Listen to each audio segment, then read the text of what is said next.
Recording start. Full screen. Recording start. Recording in progress.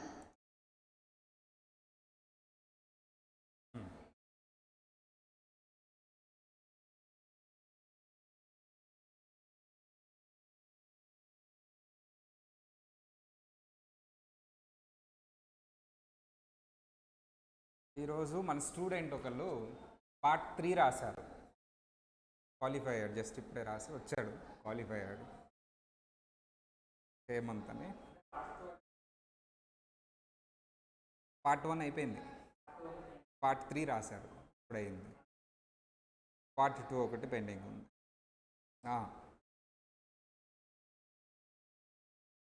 మన ఈఏలో 3 parts ఉంటాయి. మీకు idea ఉంటే ఈఏలో ఎన్ని పార్ట్స్ ఉంటాయంటే 3 పార్ట్స్ ఉంటాయి.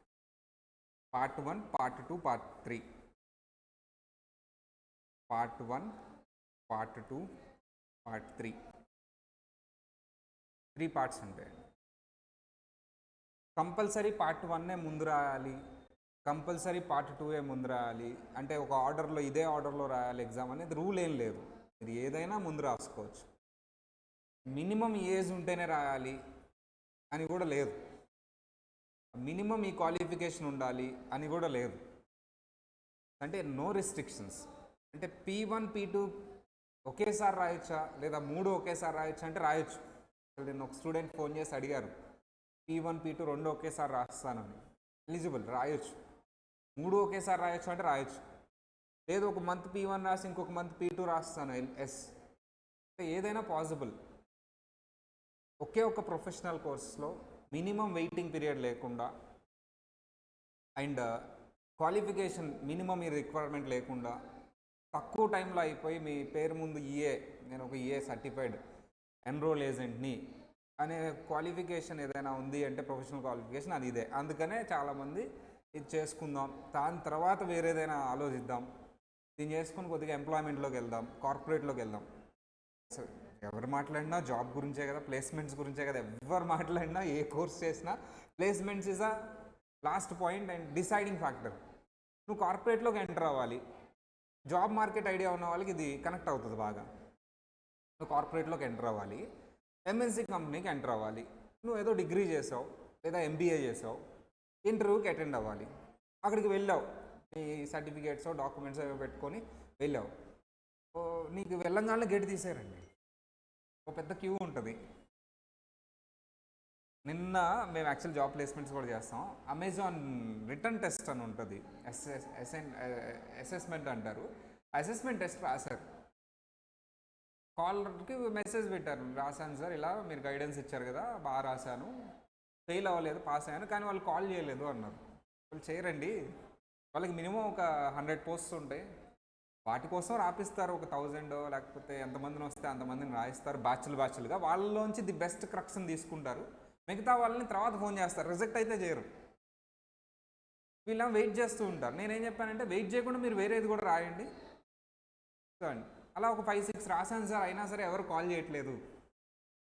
ఇది సో ఇప్పుడు బయట ఎలా ఉంది పరిస్థితి అంటే పాపులేషన్ ఎక్కువ ఉంది, జాబ్స్ తక్కువ ఉన్నాయి, కాబట్టి ఈ పరిస్థితి అరైజ్ అయ్యింది. రెసిషన్ రన్ అవుతుంది కాబట్టి. ద థింగ్ ఈజ్ మనం కార్పొరేట్లోకి ఎంటర్ అవ్వాలి. అంత క్యూలో నుంచొని మనం అసెస్మెంట్లు రాసి ఎంటర్ అవ్వడం అంటే కొంచెం కష్టమే, నేనేం ఇంపాసిబుల్ అనట్లేదు. దానికి షార్ట్ కట్ రూట్ ఏంటి? ఇలాంటి ఒక టెక్నికల్ కోర్స్ అనొచ్చు. ఇది ప్రొఫెషనల్ కోర్స్ అంటాం కంటే నేను టెక్నికల్ కోర్స్ అంటాం బెస్ట్. ఇది ఇలాంటి ఒక టెక్నికల్ కోర్సెస్ నేర్చుకొని స్కిల్, ఏదైనా స్కిల్ ఉంటేనే కదా కార్పొరేట్లో తీసుకునేది. ఏం స్కిల్ లేకుండా డిగ్రీ ఉంటే మాత్రం తీసుకోరండి. ఏ అయినా సరే ఓన్లీ క్వాలిఫికేషన్ పెట్టుకుని వెళ్ళండి. మీరు, నాకు తెలిసి జాబ్ రాదు, నాకు తెలిసి ఎక్కడైనా 1-2-3 రావచ్చేమో, కానీ నాకు తెలిసి అయితే రాదండి. కొంత ప్రాక్టికల్ నాలెడ్జ్ ఉండాలి, ఇంటర్న్షిప్ అనేది ఉండాలి.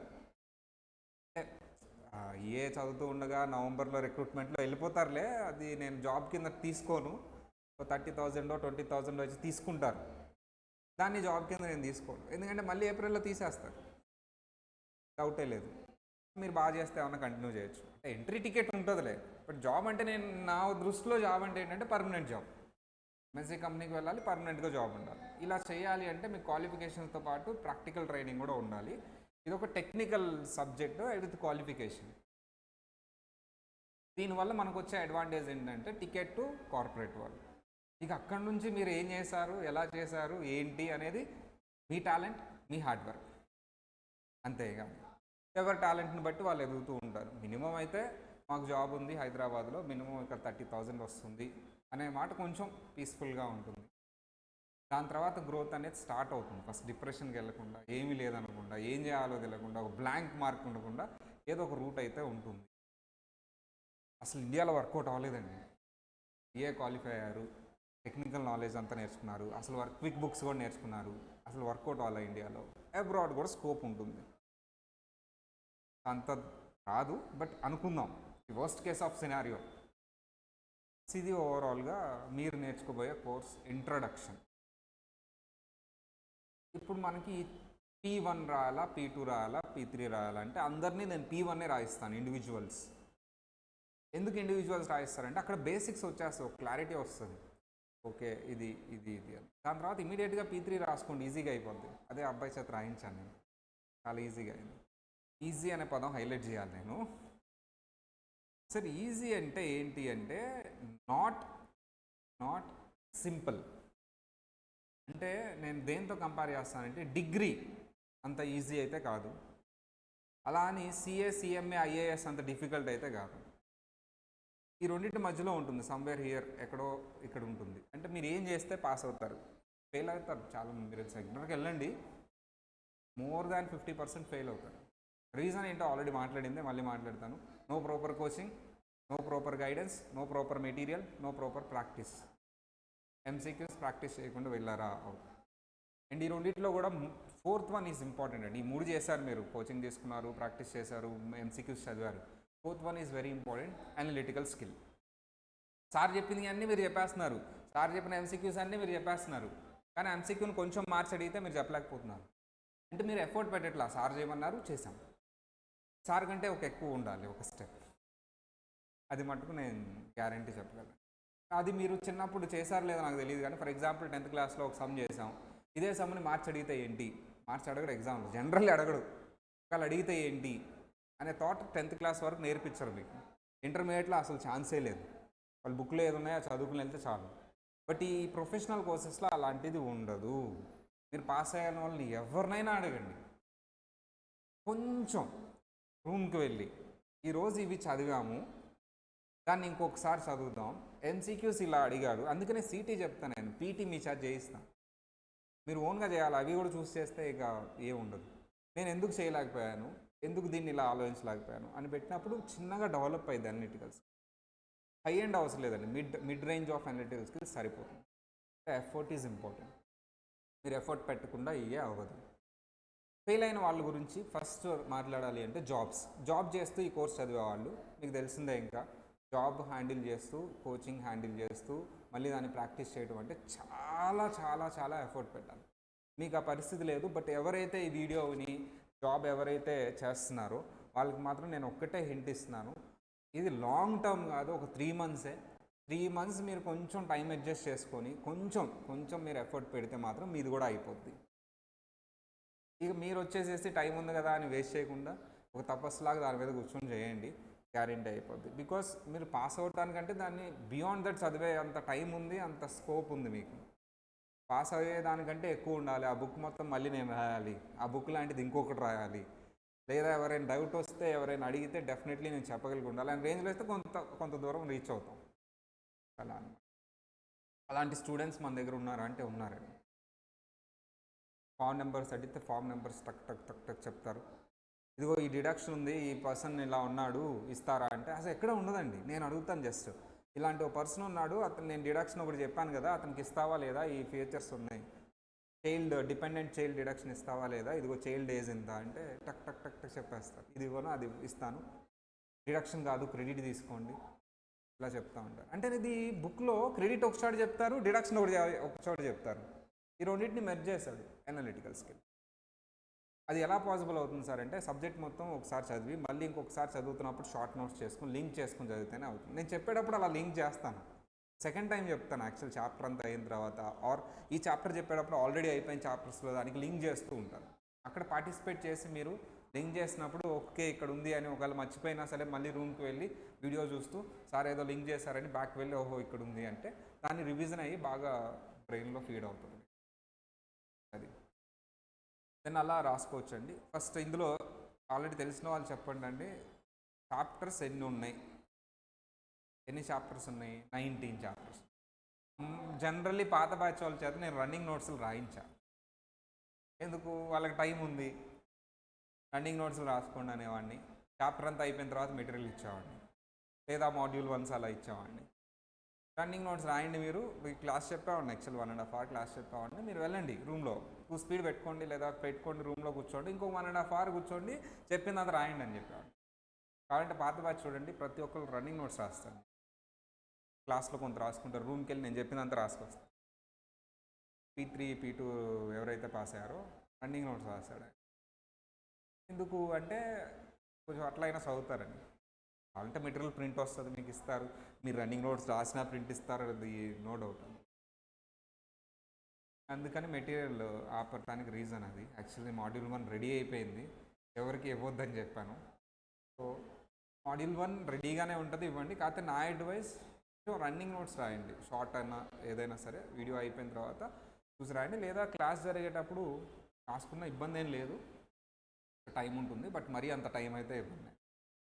ఇది ఒక అడ్వైస్. లేదు నేను రన్నింగ్ నోట్స్ రాయను అంటే మెటీరియల్ ప్రింట్ తీసుకోండి, ఇబ్బంది ఏం లేదు, మన వాళ్ళు ఇస్తారు. 1 to 5 చాప్టర్స్ 6, 7 కూడా యాడ్ చేసి మాడ్యూల్ 1 కింద ఇస్తాను నేను ఎప్పుడు. అదొక సెట్ అనమాట. అవి బాగా స్ట్రాంగ్గా ఉంటే మిగతా చాప్టర్స్ ఈజీగా వచ్చేస్తాయి. బేసిక్స్ అనమాట. ఫస్ట్ చాప్టర్ ఏముండదండి, అది నేను అందరికీ తర్వాత చెప్తాను. సెకండ్ చాప్టర్ నుంచి స్టార్ట్. ఫస్ట్ చాప్టర్ నేను క్రియేట్ చేసింది. Let's start with the second chapter. First chapter ఏంటంటే యూఎస్ ఏంటి, యూఎస్లో స్టేట్స్ ఏంటి, ఆ కోడ్ ఏంటి, ఆ గ్రీన్ కోడ్ ఏంటి, రెడ్ కోడ్ ఏంటి, ఎన్ని టైప్స్ ఆఫ్ టాక్సెస్ ఉంటాయి, ఈ ఇన్ఫర్మేషన్ ఉంటుంది. మిగతా అది రెసిడెన్షియల్ స్టేటస్ అవన్నీ నెక్స్ట్ చాప్టర్స్లో ఎలాగో పెట్టేస్తాను నేను. జస్ట్ కొద్దిగా బ్యాచ్ స్టార్ట్ అయినప్పుడు వాళ్ళకి అలవాటు చేయడానికి ఎంసీక్యూ ఎలా ఉంటుందో చెప్పడానికి ఫస్ట్ చాప్టర్ ఒకటి క్రియేట్ చేస్తాం. అందుకనే ఫస్ట్ చాప్టర్కి సిటీ ఉంటుంది కానీ పీటీ ఉండదు. నేను అబ్జర్వ్ చేస్తే క్లాస్ రూమ్ టెస్టే ఉంటుంది, ప్రాక్టీస్ టెస్ట్ ఉంటుంది. సెకండ్ చాప్టర్ నుంచి ప్రాక్టీస్ టెస్ట్ వస్తుంది. ఎందుకంటే ఫస్ట్ చాప్టర్ నేను క్రియేట్ చేసింది only for class room, not for exam. PT ఉందంటే అది ఎగ్జామ్. సరే, ఇప్పుడు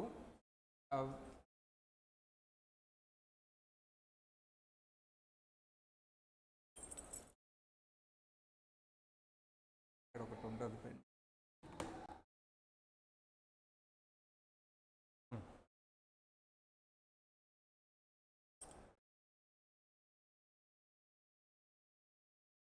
మహేష్ ఖచ్చితంగా వస్తానన్నాడు, రాలేదు. చూద్దాం ఆన్లైన్లో ఉన్నారేమో.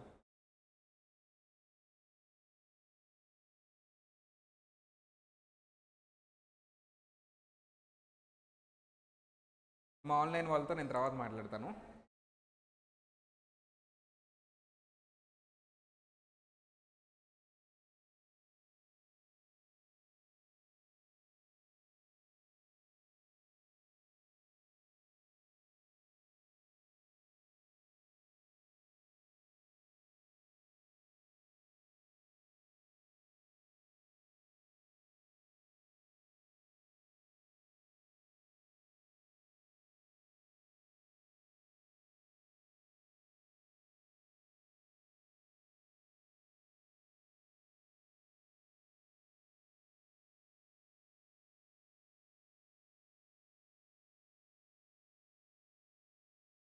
As usual first chapter always మీ దగ్గర క్లయింట్ వచ్చాడు. జనరల్లీ మీ దగ్గరకు ఒక క్లయింట్ వచ్చాడండి, ఏదో ఒక ప్రొఫెషనల్, మీరు మీ దగ్గరకు ఒక క్లయింట్ వచ్చాడు. జనరల్లీ మీరు ఆ క్లయింట్ని వచ్చి మీ ముందు కూర్చున్నప్పుడు ఏం మాట్లాడతారు, ఏం అడుగుతారు? మీరు ఒక ట్యాక్స్ ఫైల్ చేయడానికి కూర్చున్నారు, ఐటీ రిటర్న్ ఫైల్ చేయడానికి నేనే వచ్చాను మీ దగ్గరికి, లేదా వేరే అతను ఎవరో వచ్చారు. మీరు ఫస్ట్ ఏం అడుగుతారు? అతన్ని ఏం మాట్లాడతారు? ఏం మాట్లాడతారు?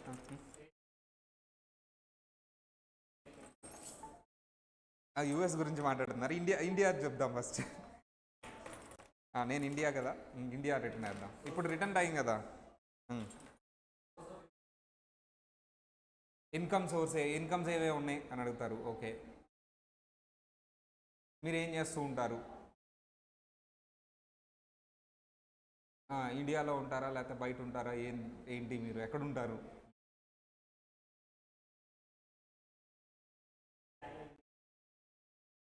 అంతే. ఫస్ట్ మీ పేరేంటి? వాళ్ళ పేరు అడుగుతాం. ఎక్కడ ఉంటారండి? నేను జనరల్లీ మీరు రేపు కూడా మాట్లాడేటప్పుడు వెరీ సింపుల్ అండి. The way you start the conversation create the relationship. ఎప్పుడైనా సరే పరిస్థితి ఎలా ఉన్నా సరే, వాళ్ళు ఏ స్టేటస్లో ఉన్నా సరే, అప్పుడప్పుడు నేను గొడవ వేసుకున్నా సరే వెళ్ళి పలకరించి ఎలా పలకరిస్తుంటే స్టార్టింగ్ ఇస్ 2 days బ్యాక్ ఒక స్టూడెంట్ ఫోన్ చేశారు. సార్ 2 months అయింది, నాకు అసలు మెటీరియల్ ఎవరంటే, ఎవరమ్మా అసలు నువ్వు ఎప్పుడు జాయిన్? ఆన్లైన్లో డైరెక్ట్ జాయిన్ అయిపోయారంట. కాంటాక్ట్ అవ్వలేదు ఫస్ట్. CMA ఫైనల్ కాంటాక్ట్ అవ్వాలి కదా, నీకు ఆన్లైన్లో జాయిన్ అయితే మెటీరియల్ వచ్చేది. నువ్వు కాంటాక్ట్ అవ్వాలి ఫస్ట్, నువ్వు ఏ కోర్స్ ఏంటి అనేది రిసీట్ తీసుకోవాలి ఫస్ట్, ఇవన్నీ తీసుకోవాలి, అప్పుడు వస్తుందని ఫోన్ చేస్తాను. ఆ స్టాఫ్కి ఫోన్ చేసి నాకు అసలు నన్ను పట్టించేదని నేను మాట్లాడు. CMA ఫైనల్ ఏ అటెంప్ట్ అమ్మా, ఏంటి, ఎలా చదవాలి, ఏంటి, ఇంత డిలే అవుతుంది కదా, నువ్వేం చేస్తున్నావు, ఇగో ఇప్పుడు ఇంత పీరియడ్ ఎంత టైం స్పెండ్ చేస్తున్నావు, ఫస్ట్ ఏ సబ్జెక్ట్, ఏ చాప్టర్, ఎక్కడి వరకు చూసావు, ఇవి మాట్లాడగానే ఓకే ఫస్ట్ డైరెక్ట్గా వెళ్ళిపోవాలి ఆ మెటీరియల్ దగ్గరికి. ఎక్కడున్నావు, ఏం చేస్తున్నావు, ఎంత టైం స్పెండ్ చేస్తున్నావు, ఎంతవరకు చదివావు, ఇవన్నీ మాట్లాడటం వల్ల ఆమె కాన్వర్జేషన్ వచ్చింది ఒకటి. ఆమె డేటా కలెక్ట్ చేసిన తర్వాత నాకు తెలిసింది, ఓకే ఈ స్పెండింగ్ 2 hours మెటీరియల్ అనేది ఉండాలి, ఇన్స్టిట్యూట్ మెటీరియల్ అనేది కాబట్టి దీని మెటీరియల్ కూడా ఉండాలి అనేది. అలాగే క్లయింట్ వచ్చినప్పుడు first talk about non business things. మీ పేరేంటి, ఎక్కడి నుంచి వచ్చారు, what is the requirement of thing. మీరు ఆల్రెడీ రిటర్న్ ఫైల్ చేస్తారు, నేనైతే ఫస్ట్ అదే అడుగుతాను. ఇంతకు ముందు ఎవరైనా రిటర్న్ ఫైల్ చేస్తారు, మీ పేరు అడుగుతారు, మీరు ఎక్కడి నుంచి వచ్చారు అడుగుతారు. ఆ ఊరు జనరల్లీ మనకు తెలిసే ఉంటుంది, ఆ ఊరు నుంచి వచ్చారా, ఓకే ఫైన్, ఏదైనా తెలిసి ఉంటుంది, మీ ఊరు పేరు చెప్తారు. మనకి ఎవరో ఒకరు తెలిసి ఉంటారు, తెలిసిన వాళ్ళు ఉన్నారండి అక్కడ. ఆయనకు ఒక థింగ్ వస్తుంది, right, address is very important. Address కనుక్కున్నా వదిలేలా, నేను చెప్పాను ఏంటి మాకు తెలిసిన వాళ్ళు ఉన్నారు అక్కడ, I know that place, I have visited 2 years back అని చెప్పాను అక్కడ. నేను ఆయనకు కూడా ఒక ఎఫెక్షన్ ఉంటుంది. అయిపోయిందా? ఎందుకు ఇది చెప్పామంటే, ఒక ఎఫెక్షన్, ఒక ట్రస్ట్ క్రియేట్ చేసినప్పుడు ఇన్ఫర్మేషన్ కరెక్ట్గా ఇస్తారు. నువ్వు అన్నోన్ పర్సన్ అయినప్పుడు సగమే ఇస్తారు. నేనేం చెప్పాను, మీ ఊరునే, లేకపోతే మాకు తెలిసిన వాళ్ళు ఉన్నారు అక్కడ, రేపు భలే వాళ్ళండి మీరు విజయవాడ, నేను చదువుకుంది అక్కడేనండి, అయిపోయింది. Because the preliminary work is very very important. అందుకని ఫస్ట్ చాప్టర్ కింద పెట్టాడు. నువ్వు తర్వాత ఈ మాటలన్నీ చెప్తే కుదరదు, ఫస్టే చెప్పాలి, ఫస్ట్ మీటింగ్లోనే చెప్పాలి. తర్వాత ఎప్పుడో చెప్పి తర్వాత ఎప్పుడో కలిపినప్పుడు అప్పటికి ఎస్టాబ్లిష్ అయ్యే రిలేషన్షిప్పే డామినేట్ చేస్తుంది. కానీ తర్వాత నువ్వు ఎస్టాబ్లిష్ అయితే ఉండొచ్చు కానీ, బట్ ఫస్టే చెయ్యి. Preliminary work is very very important. అందుకని ఒక చాప్టర్ కింద పెట్టేసి చెప్పాడు. ఇప్పుడు బుక్లో అంతా చెప్పలేం కాబట్టి ఓన్లీ థియరిటికల్గా చెప్పారు, దెన్ వీ హ్యావ్ టు. అందుకని మీకు ఎగ్జామ్లో కూడా చెప్తారు, యువర్ ట్యూటర్ ఎవరైతే ఉన్నారో, మెంటర్ ఎవరైతే ఉన్నారో ఆయన చెప్తారు, ఆయన ఎక్స్ప్లెయిన్ చేస్తారు, మిగతాది బుక్లో కొంత చెప్పాం అని క్లియర్గా చెప్తారు. ప్రీఫేజ్లో కూడా చెప్తారు మీకు. You have to. Preliminary work is very very important. First ask about the personal details, thereafter ask about their previous data. మీరు ఆల్రెడీ రిటర్న్ ఫైల్ చేశారా? ఎవరైనా రిటర్న్ ఫైల్ చేసే వాళ్ళకి ఐడియా ఉన్న వాళ్ళకి అర్థం అవుతుందండి ఎందుకు నేను ఆల్రెడీ రిటర్న్ ఫైల్ చేశారా అని అడిగాను. మీరు చేసి ఉండరు ఐటీ రిటర్న్స్, బట్ చేసే వాళ్ళకి కనెక్ట్ అవుతుంది ఇది. మీరు ఆల్రెడీ రిటర్న్ ఫైల్ చేశారా లాస్ట్ ఇయర్, ఫస్ట్ టైమా అనేది ఎందుకు ఇంపార్టెంట్ అంటే, మీరు ఆల్రెడీ రిటర్న్ ఫైల్ చేస్తే అక్కడ యూజర్ ఐడి పాస్వర్డ్ ఉంటుంది. మరి మీరు రిటర్న్ ఫైల్ చేస్తున్నారు లేదు నాకు తెలియదు. ఇన్కమ్ ట్యాక్స్ అదే ఆన్లైన్లో చూసా, ఎప్పుడైనా వస్తారా, ఖచ్చితంగా వస్తారని చెప్పేసరి మహేష్ ఫైల్ చేస్తుంటాడు. ఐటీ రిటర్న్ ఫైల్ చేసావా ఎప్పుడైనా? చేస్తా. ఐటీ రిటర్న్ చేయలేదా? జస్ట్ ఐడియా ఉండొచ్చు నీకు. ఫస్ట్ క్లయింట్ కొత్తగా రాగానే already last year IT return file చేశారా అనే క్వశ్చన్ అడుగుతాం. ఎందుకు? చేస్తే ఏంటి, చేయకపోతే ఏంటి, నువ్వు చేయొచ్చుగా ఇయర్.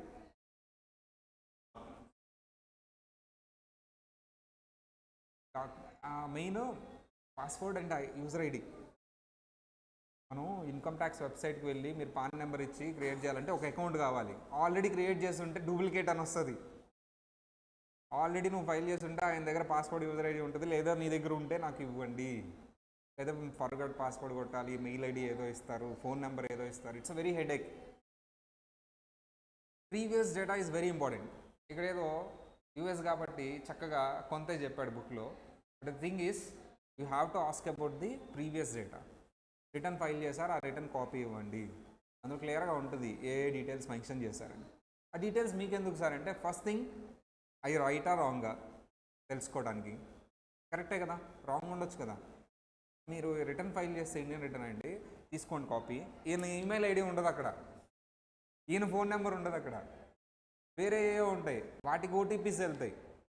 అవి రెక్టిఫై చేయాలి ఫస్ట్. ఇంపాక్ట్ ఉందా లేదా, కరెంట్ ఇయర్ ఉంది. మరి రిటర్న్ చేశాను, ఇన్కమ్ ఏంటంటో చూపించారు, తప్పు చూపించారు అక్కడ. ఫర్ ఎగ్జాంపుల్ ఒక రిటర్న్ తీసుకున్నాను మొన్న, రిటర్న్ సీజన్ కాబట్టి. Capital gain loss carry forward అవుతుంది, ఎంత అంటే 15 lakhs. మంచిదే కదా సార్ అంటారు, మంచిది కాదయ్యా, క్యాపిటల్ గెయిన్ ఉంది, అసలు లేనిది ఉన్నట్టు వేశారు నీకు, అంటే ఎప్పుడో ఏదో ఎసెట్ అమ్మావు, లాస్కి అమ్మావు కదా, లాస్ వచ్చింది, క్యారీ ఫార్వర్డ్ అవుతుంది. మరి దాన్ని మళ్ళీ రీఓపెన్ చేస్తే నువ్వు దాని మీద ట్యాక్స్ కట్టావా లేదా, అసలు నిజంగా లాస్ అని రీఓపెన్ చేస్తే కష్టం కదా. అంటే ఏదో మిస్టేక్ అయింది, అది క్యారీ ఫార్వర్డ్ అంటే ఏంటి, ఇయర్లో రిఫ్లెక్ట్ అవుతుంది, అది ఇంపాక్ట్ ఉంది. అలా లాస్ట్ ఇయర్ రిటర్న్స్ తీసుకొని కరెంట్ ఇయర్ ఇంపాక్ట్ ఉన్నాయేమన్నా ఉంటే ఫస్ట్ క్లయింట్కి చెప్పండి. అది క్లయింట్కి చెప్పుకుంటే మన పాటికి మనం దిస్ ఈజ్ రాంగ్ అని చెప్పేసి అడ్జస్ట్ చేయవద్దు, ఫస్ట్ క్లయింట్తో మాట్లాడాలి.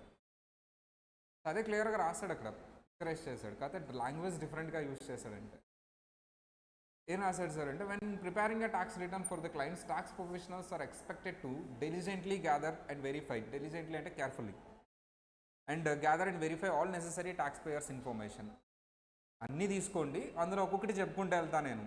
ఫస్ట్ వన్ ఏం చెప్తున్నాను సార్ అంటే, ప్రీవియస్ ఇయర్ ట్యాక్స్ రిటర్న్స్ తీసుకోండి, అది కరెక్ట్గా ఉందా లేదా, యాక్యురసీ అంటే కరెక్ట్నెస్, కంప్లీట్గా ఉందా లేదా, ఇది కూడా ఒకటి ఉంటుందండి. కంప్లీట్ ఉండదు, అప్పుడప్పుడు మీకు సాలరీ ఇన్కమ్ ఉంటుంది, at the same time gift ఏదో వచ్చి ఉంటుంది, ఇంకొకటి ఏదో క్యాపిటల్ గెయిన్ వచ్చి ఉంటుంది, అది చూపించుంటుంది అందులో చూపించకపోతే ఇప్పుడు ఏంటి సార్ నష్టం అంటే, సింపుల్ సార్, క్యాపిటల్ గెయిన్ అందులో ఏదైనా మిస్టేక్ ఉంటే అది ఈ ఇయర్ కూడా ఇంపాక్ట్ ఉన్నది ఉంటుంది. ఇప్పుడు నువ్వు చూపించాలి కదా.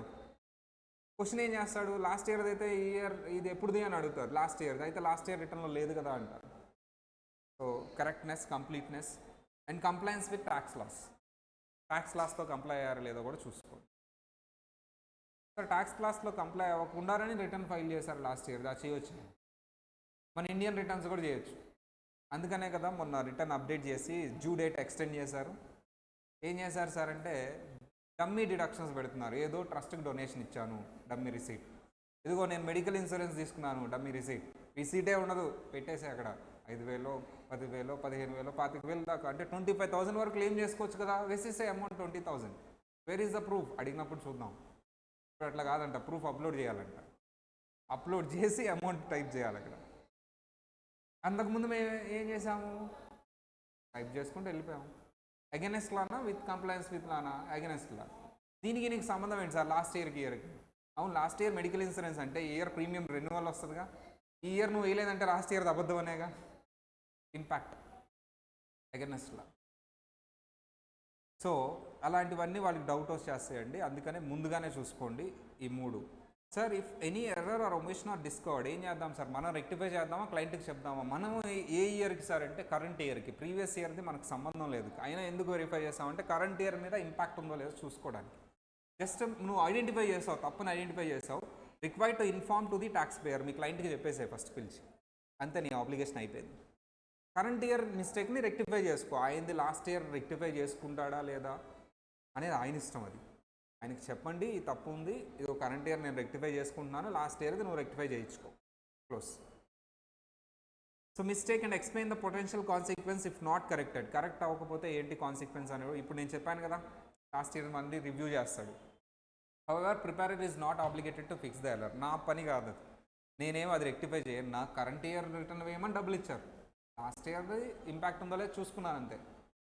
And utilising previous year returns can identify prevent major mathematical mistakes. ఇది కూడా ఒకటి చెప్పాలండి. బ్యాలెన్స్ షీట్ చూస్తే మీరు ఇండివిజువల్కి బ్యాలెన్స్ షీట్ ఉండొచ్చా అంటే, ఇండివిజువల్ సెల్ఫ్ ఎంప్లాయిడ్ అయి ఉంటే బ్యాలెన్స్ షీట్ ఉంటుంది కదా, బిజినెస్ చేస్తే.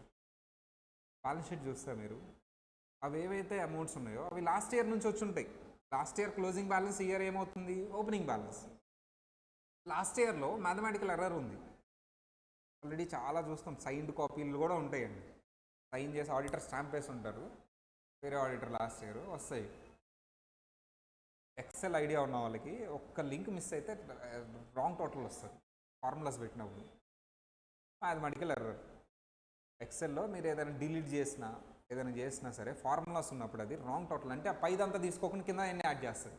మీరు అక్కడ డిలీట్ చేసినప్పుడు, కట్ చేసినప్పుడు, డిలీట్ చేసినప్పుడు ఇబ్బంది లేదు, కట్ చేసినప్పుడు మాత్రం ఇక్కడ కట్ చేసి అక్కడ పేస్ట్ చేస్తే ఇవన్నీ టోటల్ తీసుకుంటుంది ఫార్ములా. అలా ఒక మ్యాథమెటికల్ ఎర్రర్ జరిగింది, ఆయన చెక్ చేసుకోవాలా, హడావిల్లో సైన్ చేసేసారు, సర్టిఫై చేశారు, మనిషి టాలీ అయ్యింది. డిప్రిషియేషన్ ఎక్కువ ఉంటుంది, అసెట్ వాల్యూ తగ్గిపోద్ది అంతే. మరి ఈ ఇయర్ మరి ఇంపాక్ట్ ఉంటుందా ఉండదా అంటే తప్పకుండా ఉంటుంది సార్. సో ఇవన్నీ ఇంపాక్ట్ ఉన్నవి ఏవైతే ఉంటాయో ఈ ఫస్ట్ ఐడియా ఏ ఇంపాక్ట్ ఉంటాయి, క్యారీ ఓవర్స్ అంటే లాస్ట్ ఇయర్ క్లోజింగ్ బ్యాలెన్స్లో ఉంటే ఈ ఇయర్ క్యారీ ఓవర్ అవుతుంది కాబట్టి ఆ ఇంపాక్ట్ ఉంటుంది. నేను ఇందాక చెప్పిన నెట్ ఆపరేటింగ్ లాసెస్ ఏమైనా ఉంటే, ట్యాక్స్ క్రెడిట్స్ క్యారీ ఓవర్స్, ఇది ఇంకా మీకు అవ్వలేదు, లాస్ట్ బట్ 1 చాప్టర్లో వస్తుంది. కానీ ఒక ఎగ్జాంపుల్తో చెప్తాను మీకు. ఇండియాలో ఈ ఇయర్ రిడక్షన్ ఇచ్చాం మీకు, ఈ ఇయర్ మాత్రమే వాడుకోవాలి. ఒకవేళ నువ్వు ఇన్కమ్ లేకుండా వాడుకోలేకపోయావు, డిడక్షన్ అంటే ఏంటి, ఇన్కమ్ నుంచి అడ్జస్ట్ చేసుకొని రిమైనింగ్ దాని మీద ట్యాక్స్ కట్టాలి. మీకు ఒక 1 lakh ఇన్కమ్ ఉంది, మీరు చాలా మంచోళ్ళు, ఏం చేశారు సార్ అంటే డొనేషన్ చేశారు, ఫ్లడ్స్ వచ్చినాయి అని. ఎంత డొనేషన్ చేశారు సార్ అంటే 1,50,000 చేశారు. 1 lakh ఇన్కమ్ ఉంటే 1,50,000 ఎలా డొనేట్ చేస్తాను? నేను చేస్తాను. అప్పు తీసుకున్నా, నిఖిల్ దగ్గర అప్పు తీసుకున్నా, 50,000 ఇవ్వు మళ్ళీ ఇచ్చేస్తా అని డొనేట్ చేశారు. సరే ఇప్పుడు 1,50,000 నేను డిడక్షన్ తీసుకోవచ్చు, కానీ ఇన్కమ్ ఎంత ఉంది సార్, 1 lakh ఉంది. మరి 50,000 తీసుకోలేదు, నెక్స్ట్ ఇయర్ తీసుకోవచ్చా? No, not allowed. But in US some credits are allowed. కొన్ని క్రెడిట్స్ ఈ ఇయర్ చేయలేదు అంటే నువ్వు నెక్స్ట్ ఇయర్ తీసుకోవచ్చు. కానీ ఇండియాలో ఎక్కడ డిడక్షన్స్ కానీ క్రెడిట్స్ మాటే ఉండదులేండి. ఆ డిడక్షన్స్ కానీ ఈ ఇయర్ అంటే ఈ ఇయరే, నెక్స్ట్ ఇయర్ క్యారీ ఓవర్ ఉండదు. బట్ యూఎస్లో ఉంటుంది కదమ్మా tax credits carry over, deductions ఉండకపోవచ్చు, క్రెడిట్స్ ఉంటాయి. అది ఆ చాప్టర్లో మీకు క్లారిటీ వస్తుంది. For which examples includes the AMT tax credit and adoption credit. ఏఎంటీ ఇండియాలో కూడా ఉందిలేండి, దాని గురించి మీకు నెక్స్ట్ చాప్టర్లో వస్తుంది. That is one of the example. Prior depreciation ఇందాక చెప్పింది. డిప్రిసియేషన్ అసెట్ బేసిస్ అంటే asset value, basis means value. Depreciation ఎక్కువ ఉండే అసెట్ తగ్గిపోతే మరి ఇంపాక్ట్ ఉంటుంది కదా. వీటన్నిటికీ ఎగ్జాంపుల్స్ ఇచ్చాను సార్, ఇవి బాగా గుర్తుపెట్టుకోవాలి. సార్ ఏంటి 1, 2, 3, 4 ప్రీవియస్ ఇయర్లో ఉన్న మిస్టేక్స్ కరెంట్ ఇయర్ కూడా ఇంపాక్ట్ ఉంటాయి. సార్ ప్రీవియస్ ఇయర్ మిస్టేక్ ఉంది, కరెంట్ ఇయర్ ఇంపాక్ట్ ఉండదు అనేవి క్లయింట్కి చెప్పి వదిలేస్తావు నువ్వు. ప్రీవియస్ ఇయర్ మిస్టేక్ ఉంది, కరెంట్ ఇయర్ ఇంపాక్ట్ ఉంటుందంటే క్లయింట్కి చెప్పి కరెంట్ ఇయర్ అడ్జస్ట్ చేసుకో, ప్రీవియస్ ఇయర్ అడ్జస్ట్ చేసుకోమని చెప్పు. నువ్వు ఫిక్స్ చేయదు, నువ్వు ఏది మాత్రమే ఫిక్స్ చేస్తావు, కరెంట్ ఇయర్. క్వశ్చన్ అడుగుతాడు సార్ ఎగ్జామ్లో అంటే, ఇదిగో నేను ఒక 4 ఆప్షన్స్ ఇచ్చాను, ఈ 4 ఆప్షన్స్లో ఏది previous year item current year కూడా ఇంపాక్ట్ ఉంటుంది అని అడుగుతాడు. ఇదిగో ఈ 4 కాకుండా వేరేదైతే ఉందో అదే ఆన్సర్. ఏది previous year item current year impact ఉండదు అని అడుగుతాడు, నెగిటివ్. ఇంపాక్ట్ ఉంటుంది అంటే 4లో ఒకటి, ఇంపాక్ట్ ఉండదు అని అడుగుతాడు, నెగిటివ్, నాట్ యాడ్ చేస్తాడు. నాట్ ఉంది క్వశ్చన్లో అంటే వెరీ కేర్ఫుల్. ఏంటంటే ఇవి ఏవైతే కవర్ అయినాయో ఇవి ఎలిమినేట్ చేసుకుని ఇది కాకుండా ఏదైతే ఉంటుందో అదే ఆన్సర్ అవ్వాలి. ఇది చదవడం. ఇప్పుడు ఈ స్లైడ్లో ఇంపార్టెంట్ థింగ్ ఏంటంటే, ఇగో ఈ previous year mistakes current year impact ఉండే ఐటమ్స్ ఏంటి. ఒకవేళ ప్రీవియస్ ఇయర్ మిస్టేక్ ఉంటే నువ్వు ఏం చేయాలి అంటే జస్ట్ ఇన్ఫామ్ చేయాలి, నేనేం ఫిక్స్ చేయాల్సిన అవసరం లేదు. నాకు ఫిక్స్ చేయాల్సిన ఆబ్లిగేషన్ ఉందా? ఇది ఒక కేసులో అయింది యాక్చువల్లీ. ప్రీవియస్ ఇయర్ మిస్టేక్ ఉంటుంది, కరెంట్ ఇయర్ రిటర్న్ ఫైల్ చేస్తాడు, కరెక్ట్గా చేసుకుంటాడు, క్లయింట్ వచ్చి కేసు వేస్తాడు ప్రిపేర్ అన్నాడు, ప్రీవియస్ ఇయర్ మిస్టేక్ని రెక్టిఫై చేయలేదు అని. లయబులా not liable. Current year previous year inform చేశాను కదా, ఇంకంతే, నేనేం ఫిక్స్ చేయను. ఐఎమ్ నాట్ ఆబ్లిగేటెడ్ అసలు లీగల్. ఆ అసైన్మెంట్, ఆ agreement is for current year ఉంది. మన కరెంట్ ఇయర్ ఏంటి, మన ప్రీవియస్ ఇయర్ ఏంటి, మన నెక్స్ట్ ఇయర్ ఏంటి అనేది నేను నెక్స్ట్ క్లాస్లో చెప్తాను. ఆల్రెడీ వీళ్ళకి ఐడియా ఉందిలే. సో అది ఒక్క 1 minute చదవండి. 4 ఐటమ్స్ బాగా గుర్తుపెట్టుకోవాలి. ఏఎంటీ ట్యాక్స్ క్రెడిట్ అవన్నీ మనం అడాప్షన్ క్రెడిట్ తర్వాత చూద్దాం. ఈ పాయింట్స్.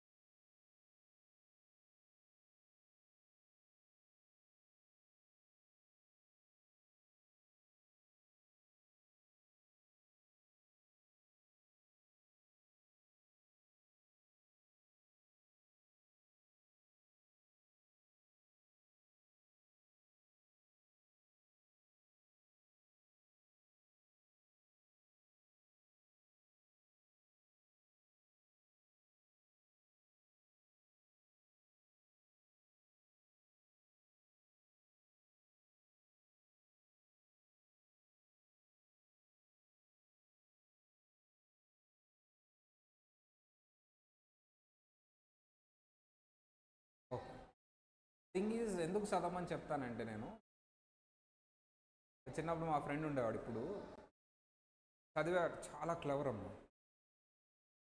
అతను చదవటం రాదు, ఇంగ్లీష్ చదవలేడు, అంటే కొద్దిగా ఒక లైన్ చదువుతాడు, తర్వాత స్లో చదువుతాడు. ఈ లోపల మేము చదవటం అయిపోద్ది, ఎగ్జామ్ అయిపోయింది.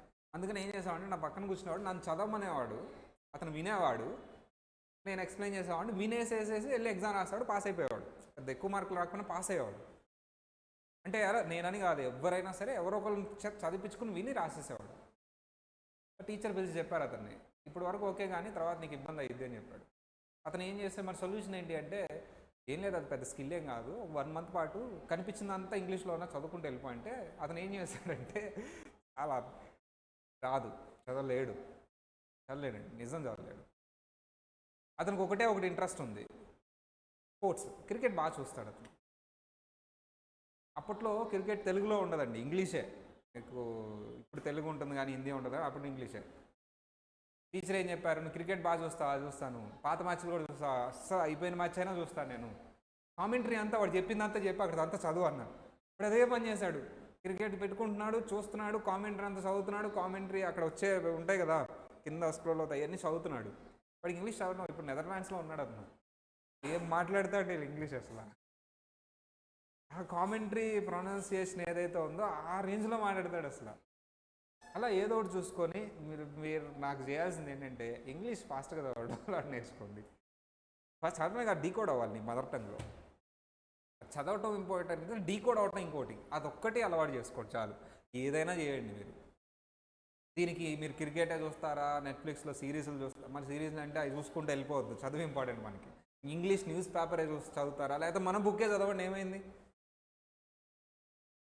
ఓపిక్గా, ఇసుగు పుట్టకుండా, చిరాకు రాకుండా చదివి. ఎప్పుడు చిరాకు వస్తుందంటే, చదివి స్లోగా డీకోడ్ అవుతున్నప్పుడు చిరాకు పడుతుంది. ఫాస్ట్గా డీకోడ్ అవ్వాలి. ఒకటి ఏమో చాలంటే ఫాస్ట్గా డీకోడ్ అవ్వాలి. That is very important for the question understanding.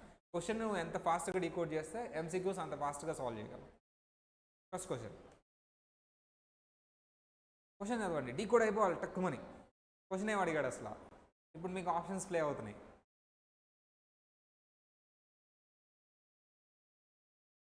ఏదో ఒకటి పిక్ చేయాలి ఆన్సర్, టక్ టక్ టక్. ఆన్లైన్ వాళ్ళు, ఆఫ్లైన్ వాళ్ళు, నా ఆన్సర్ ఇది, ABCDలో ఏదో చెప్పాలి. ఎవరు ఫస్ట్ చెప్తారు చూద్దాం. ఆన్లైన్ వాళ్ళు చెప్పొచ్చు, ఆఫ్లైన్ వాళ్ళు చెప్పొచ్చు. ఆన్లైన్ వాళ్ళు చెప్పింది వీళ్ళకి వినపడుతుంది, మీరు అన్మ్యూట్ చేసి చెప్పొచ్చు. ఆ టైప్ చేస్తే మేము చూడటం కష్టం. నిఖిల్ చెప్పాడు.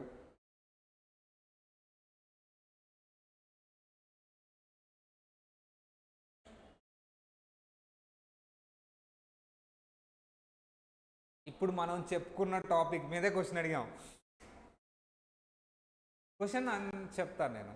వై ఈజ్ రివ్యూయింగ్ అంటే చూడటం previous year tax returns important for tax professionals. అంటే ట్యాక్స్ ప్రొఫెషనల్స్ అంటే మనకి వాళ్ళ క్లయింట్ యొక్క పాత రిటర్న్ చూడటం ఎందుకు ఇంపార్టెంట్, అవసరమైతే ఎందుకు అని కింద 4 అడ్వాంటేజెస్ ఇచ్చాడు. అంటే సింపుల్గా మీకు చెప్పాలంటే, పాత రిటర్న్స్ చూడడం వల్ల మీకు వచ్చే అడ్వాంటేజ్ ఏంటి, కింద కంపల్సరీ 4 ఆప్షన్స్ అడ్వాంటేజెసే చెప్తాడు.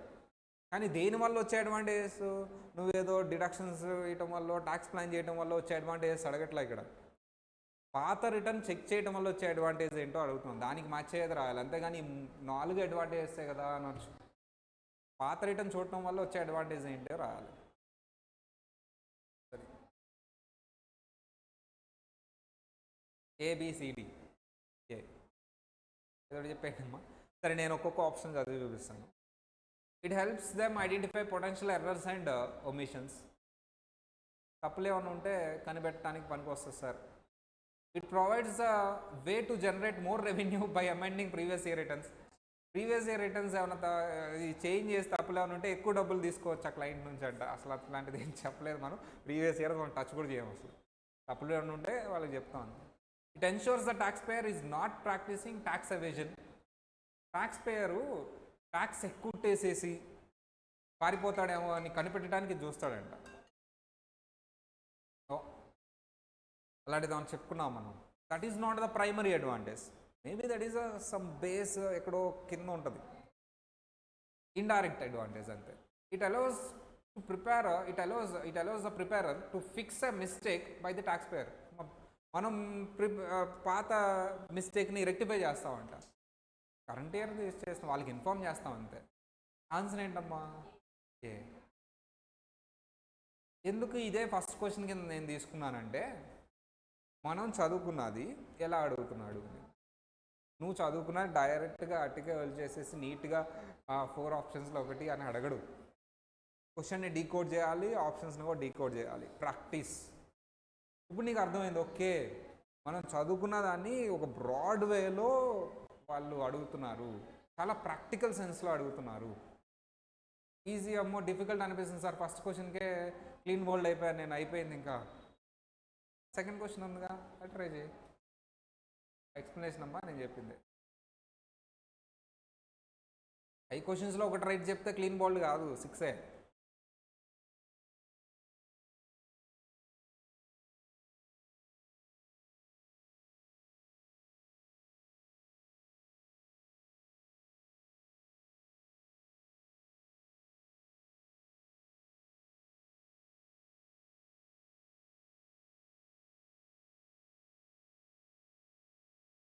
A tax preparer discovers an omission in client's previous year return. Previous year return లో ఏదో తప్పు కనిపెట్టాడంట, related to tax credit. What should the preparer do? ఏం చేయాలి అని అడుగుతున్నాడు. First option, report the omission to the IRS directly. IRS వాళ్ళకి అంటే గవర్నమెంట్కి అనుకోండి, వాళ్ళకి ఇన్ఫామ్ చేయాలంట.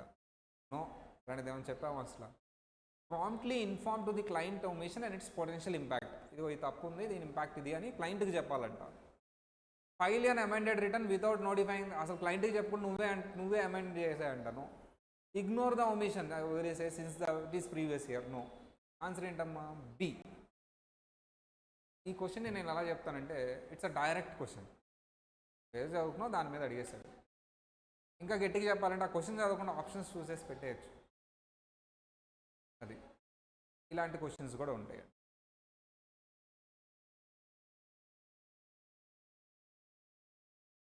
This one.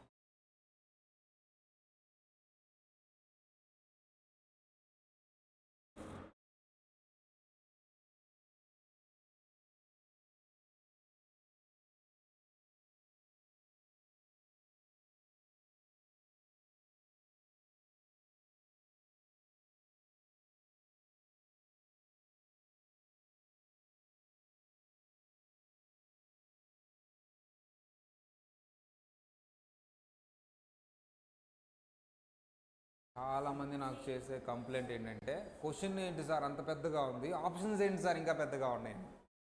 ఇది శాంపుల్ అమ్మా, ఇంకా ఉంటాయి. ఇప్పుడు అర్థమైందా నేను ఎందుకు ఇంగ్లీష్ చదవటం నేర్చుకున్నాను నేను చెప్పాను. సీనా, a tax preparer has discovered a significant error on their clients previous year return. అసలు పాత క్వశ్చన్ ప్రీవియస్ క్వశ్చన్ లాగే ఉంది ఇది. ప్రీవియస్ ఇయర్ రిటర్న్లో ఎర్రర్ డిస్కవర్ చేశారంట. But the client does not want to pay for amendment tax return. Client ఏమి దాన్ని amend చేయడంట. What is the preparer's responsibility in this scenario? అప్పుడు మనం ఏం చేయాలి? చేసేదేముంది, చెప్తాం, వదిలేస్తాం. కరెంట్ ఇయర్ ఏమైనా ఉంటే చూసుకుంటాం. If the client refuses to correct the error, preparer must report the error to IRS. Government వాళ్ళకి చెప్పాలంట, మనకేం పని. tax practitioners are obligated to fix any error they discover on the previous year return. మనం fix చేయాలంట. The preparer must inform the client of the error and its potential consequences. Inform చేయాలి, potential consequences ఏంటో కూడా చెప్పాలి. However, the preparer is not obligated to fix the error. Same as it is మనం చదువుకున్నది. If the client refuses to correct the error, preparer must always disengage. Client వదిలేసి వెళ్ళిపోవాలంట మనం. అది చెప్పలేదు కదా మనం. సి అంటే నేను ఒకటి చెప్తాను. లాస్ట్ క్వశ్చన్కి ఈ క్వశ్చన్కి డిఫరెన్స్ ఏంటి సార్ అంటే conceptually both questions are same. The way they asked the question is very important. Last question డైరెక్ట్గా అడిగేశాడు, ఈ క్వశ్చన్ ఏంటంటే ట్విస్ట్ చేశాడు, లాంగ్వేజ్ మార్చాడు, లెంత్ పెంచాడు. అంటే ఈ క్వశ్చన్లో నీ కాన్సెప్ట్ టెస్ట్ చేయట్లేదు. ఈ క్వశ్చన్లో రీడింగ్ క్యాపబిలిటీ ఏంటి స్టూడెంట్ది, ఓపిక్గా కూర్చొని చదువుతున్నాడు లేదా, పేషెన్స్గా ఎలిమినేట్ చేస్తున్నాడా కరెక్ట్గా, conceptual clarity.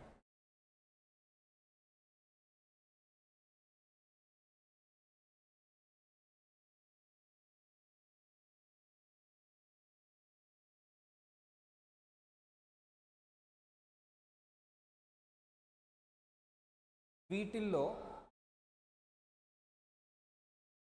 Previous data current ఇయర్కి క్యారీ ఓవర్ అవున ఐటమ్స్ ఏంటి? నాట్ ఉందంటే చాలా ఇంపార్టెంట్.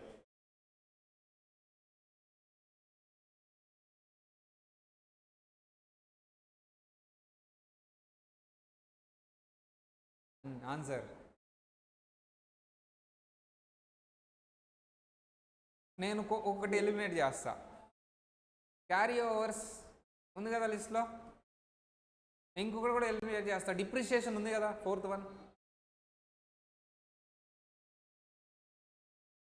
ఏ కానీ సి కానీ. Losses is also there.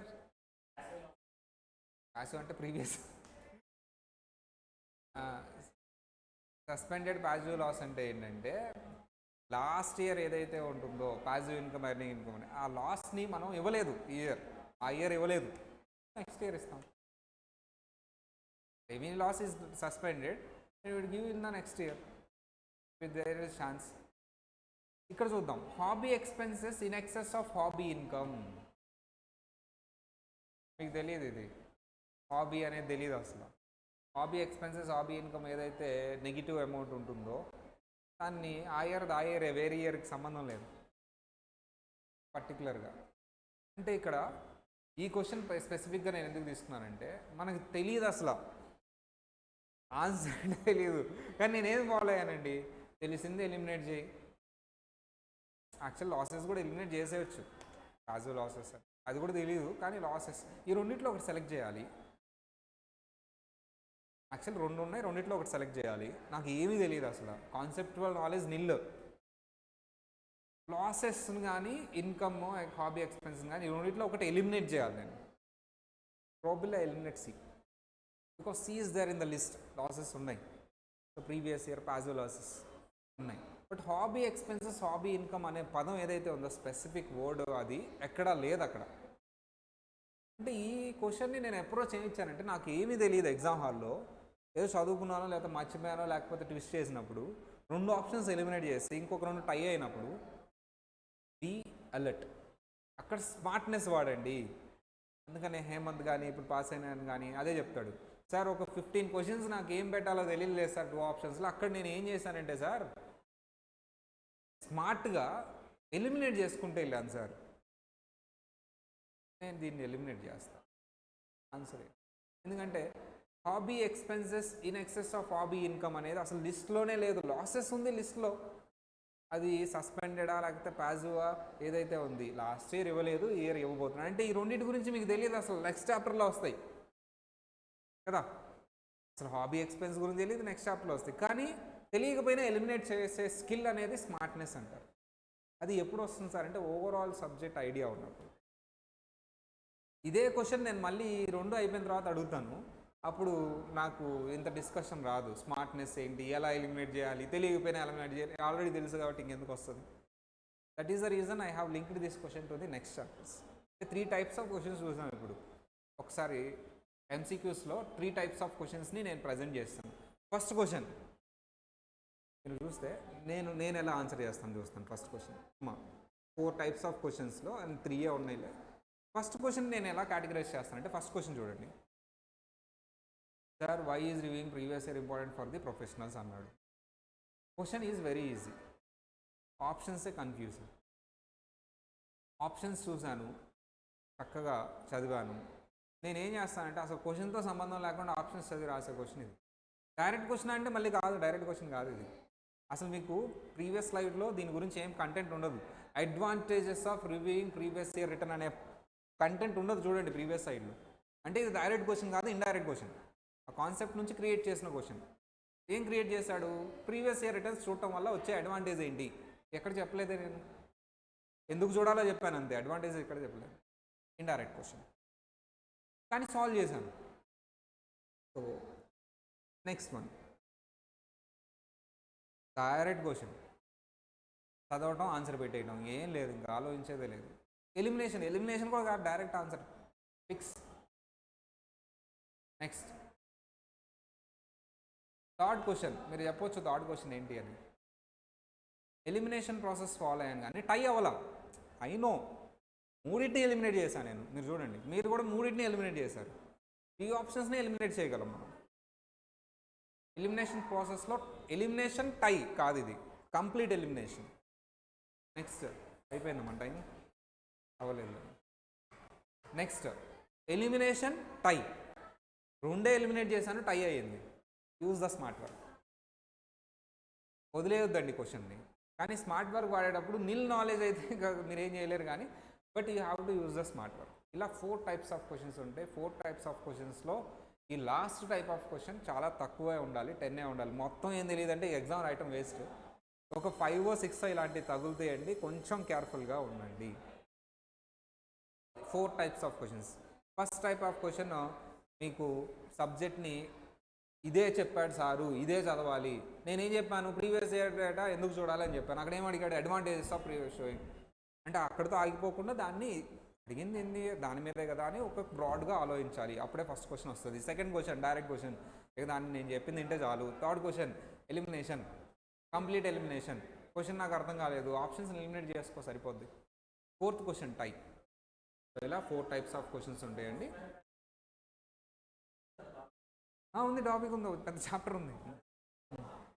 Which of the ఇది చెప్పండి. Which of the following situations not required to మీరు చదవాలి కదా, నేను చదువుతాను.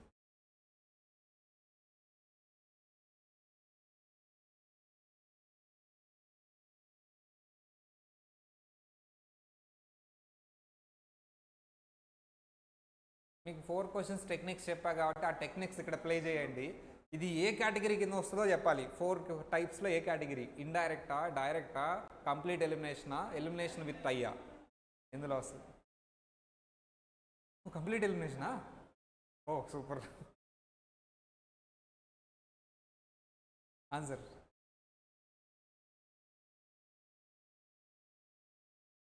ఓ కంప్లీట్ ఎలిమినేట్ చేశారా? ఓకే, ఏం అడిగాడు క్వశ్చన్ చూద్దాం. Which of the following situations not required to require a preparer to review the taxpayer previous year. అంటే ప్రీవియస్ ఇయర్ దాంట్లో కరెంట్ ఇయర్ ఇంపాక్ట్ ఉన్నవి ఏంటి? పెద్దగా చూడక్కర్లా నువ్వు, ఇప్పుడు కానీ పెద్ద ఫోకస్ చేయాల్సిన అవసరం లేదు, కరెంట్ ఇయర్ ఇంపాక్ట్ ఉండవు కాబట్టి. అవి ఏంటి అన్నాడు. ఇంపాక్ట్ లేని కావాలి మనకి. ఇప్పుడు ఇంపాక్ట్ ఏముంటాయి అవి ఎలిమినేట్ చేయండి. ఎలిమినేషన్, ఈ క్వశ్చన్ అనేది ఎలిమినేషన్. నాట్ వాడారంటేనే ఎలిమినేషన్ అని. ట్యాక్స్ క్రెడిట్స్ క్యారీ ఓవర్ అవుతాయిగా, నువ్వు చూడాల్సిందే, వదిలేయడానికి వీల్లేదు. ఫస్ట్ దీన్ని ఎలిమినేట్ చేయి. క్యారీ ఓవర్స్ పేరులోనే ఉంది క్యారీ ఓవర్ అని. డి కానీ డి కానీ ఆన్సర్. ఈ రెండింటిలో ఒకటి ఎలిమినేట్. డిప్రిసియేషన్ కనిపిస్తుందిగా, complete elimination is the answer. Complete elimination is the answer. అట్లా. సో ఇది ఈ types of questions. 4 types of MCQs ఉంటాయి. సరే, మీకు ఒక నాలెడ్జ్ క్వశ్చన్ అమ్మ. ఫస్ట్ టైప్ ఆఫ్ ఎంసీక్యూ ఏం అడిగాను? ఇండైరెక్ట్. అంటే సబ్జెక్ట్ సార్ చెప్తారు, యాజ్ ఇట్ ఈజ్ సబ్జెక్ట్ అడగకుండా దాన్ని కొంచెం వేరేలాగా అడుగుతారు. కానీ అదే కొంచెం నువ్వు ఆ సబ్జెక్ట్ మీద ఆలోచన పెంచుకుంటే వచ్చేస్తుంది, ఏదో మగప్ చేయకుండా. మగప్ చేస్తే రాయలేడండి. Number 2 direct. సార్ ఏదైతే చెప్పారో అదే క్లాస్ వచ్చేసింది. సార్ చెప్పింది తింటే చాలు. 3 ఎలిమినేషన్. అంటే క్వశ్చన్ నాకేం సరిగా అర్థం కాలేదు కానీ అర్థమైంది, కానీ ఆన్సర్స్లో కొన్ని ఎలిమినేట్ చేసి కంప్లీట్గా ఎలిమినేట్ చేసి మిగిలిపోయింది ఆన్సర్. ఆ కరెక్ట్ ఆన్సర్ ఎందుకో నేను చెప్పలేను, ఎందుకు రాంగో చెప్తాను. అది ఎందుకు ఎలిమినేట్ చేసి ఎందుకు రాంగో చెప్తాను, కానీ అది ఎందుకు కరెక్టో నాకు రీజన్ తెలియదు, ఎందుకంటే నాకు తెలియదు అసలు. అది మిగతాయి తప్పు, అది మటుకు తెలుసు అంతే, దాన్ని ఎలిమినేషన్ అంటారు. నెక్స్ట్ ఎలిమినేషన్ విత్ అంటే 2 ఎలిమినేట్ చేసావు, 5 అంటే 2 ఎలిమినేట్ చేస్తే 2 ఉన్నాయి. ఎగ్జామ్లో ఎక్కువ అడుగుతాడు, ఈ 4 టైప్స్లో ఏ ఎంసీక్యూస్ ఎక్కువ అడుగుతాడు ఎగ్జామ్లో?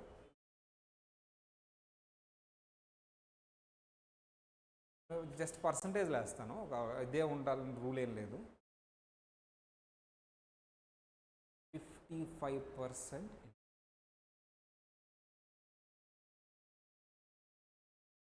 20% డైరెక్ట్. ఇక్కడికి మీకు 75 అయిపోయింది. 10% ఎలిమినేషన్ విత్ టై వాడాలి. కాబట్టి పాస్ అయిన వాళ్ళందరిని అడగడంలో 10 క్వశ్చన్లు నేను అలాగే పెట్టానంటారు. 10 to 15 ఉంటుందిలే, మారిపోతుంది పర్సెంట్ టు పర్సెంట్. ఒక 10 క్వశ్చన్స్ మాత్రం అందరూ అలాగే పెడతారు, ఎంత చదివినా తప్పదు. ఆ బుక్లో కొంచెం కన్ఫ్యూజ్ అవటం వాళ్ళు ఏదో జరుగుతూ ఉంటుంది. రిమైనింగ్ పర్సంటేజ్ ఎంతమ్మా? 15%. ఇది ఓవరాల్ సార్.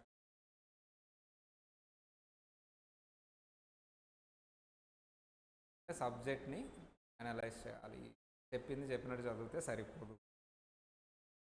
పీటీ ప్రాక్టీస్ ఇది కూడా చేద్దాం సార్. ఫస్ట్ నేను చెప్పినట్టు ప్రీవియస్ ఇయర్ రిటర్న్స్ ఏంటి సార్, నేనైతే ఫస్ట్ అదే అడుగుతాను. పేరు ఊరు అడిగిన తర్వాత ప్రీవియస్ ఇయర్ రిటర్న్స్ ఏంటి అది ఒకసారి పంపించండి అని అడుగుతాను. అది చూసి ఒకసారి స్టడీ చేస్తాను. దాని తర్వాత చెప్పినట్టుగా మీరు ఏంటండి, మీ పేరేంటి, ఎక్కడ కూర్చున్నారు, ఎక్కడ ఉంటారు, ఇక్కడే ఉంటారు ఇండియాలో, అవును ఎక్కడ ఉంటారు, అది యూఎస్ శాతం అయితే ఏ స్టేట్లో ఉంటారు, మీ అడ్రస్ ఏంటి, అంతే కదా. తర్వాత నేను ఫస్ట్ అడిగేది మీ ఆధార్ కార్డ్, ఇండియా అయితే పాన్ కార్డ్ పంపించండి, కంపల్సరీ వాట్సాప్ చేయించుకుంటారండి. మీ ఆధార్ కార్డు, మీ పాన్ కార్డు, మీ ప్రజెంట్ ఎక్కడ ఉన్నారు, వాట్సాప్ చెప్పినా సరే వాట్సాప్ చేయించుకుంటాం, మా డేటాబేస్లో సేవ్ చేసుకోవడానికి.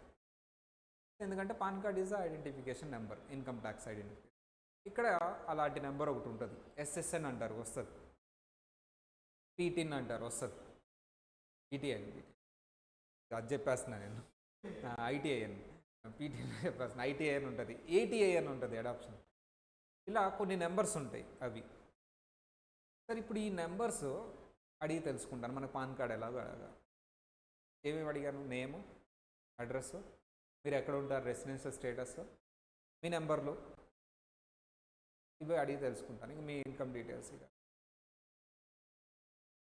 ట్యాక్స్ పేయర్స్ పర్సనల్ ఇన్ఫర్మేషన్ అంటే బయోగ్రఫికల్ ఇన్ఫర్మేషన్ అంటే పర్సనల్ ఇన్ఫర్మేషన్. జనరల్లీ మన పర్సనల్ ఇన్ఫర్మేషన్ మనం ఎవరికి షేర్ చేయం. మీ ఆధార్ కార్డు ఇవ్వగానే అడిగాడు కదా అని ఇచ్చేయొద్దండి, అత్త ఇవ్వద్దు. పాన్ కార్డు, ఆధార్ కార్డు కూడా ఇవ్వద్దు. చాలా మీకు తెలియదు కానీ అది వెరీ ఇంపార్టెంట్. మీ ఆధార్ కార్డులో మీ బయోమెట్రిక్ ఇన్ఫర్మేషన్ ఉంటుంది. PAN card is very important. మీ ఆధార్ పాన్ ఇచ్చేసేసి ఓకే డన్ అనొద్దు, దాన్ని మిస్యూజ్ చేయొచ్చు. ఇప్పుడంటే ఓటీపీలు ఉన్నాయి కాబట్టి మిస్యూజ్ చేయలేకపోతున్నారు. India is very using the phone. అంటే ఇండియా ఎంత అంటే యూఎస్కి నేర్పించా తెలిపోయింది ఓటీపీ యూజ్ చేయడం. యూఎస్లో తర్వాత యూజ్ చేశారు, మనం ఓటీపీ పెట్టిన తర్వాత వాళ్ళు తెలుసుకున్నారు. ఇక్కడ టాపిక్ ఉంటుంది యాక్చువల్లీ, ఐపీ పిన్ అని. వాళ్ళు ఈ థెఫ్ట్ అవుతుంది ఇవన్నీ ఆధార్ వేరే వాళ్ళు యూజ్ చేస్తున్నారని ఐపీ పిన్ అని మళ్ళీ ఇంకొక నెంబర్ ఇచ్చారు. అది కూడా అవుదా ఏంటి పిన్ అని. ఇండియా ఏం చేశారు, సింపుల్గా ఓటీపీ అంతే, వన్ టైం 10 నిమిషాలు ఉంటుంది అంతే చాలా. అది ఇప్పుడు వాళ్ళు ఇంప్లిమెంట్ చేస్తారు నెక్స్ట్ ఇయర్. ఇప్పుడు ఐపీ పిన్లో చాలా చేంజెస్ చేశారులే, నాకు తెలిసిన వాళ్ళు ఓటీపీకి వచ్చేస్తారు నాకు తెలిసి. ఇంకా రాలా యూఎస్ వాళ్ళు, అప్డేట్ అవ్వాలా, మనం అయిపోయాం. అది సరే ఏమేమి అడుగుతారు సార్?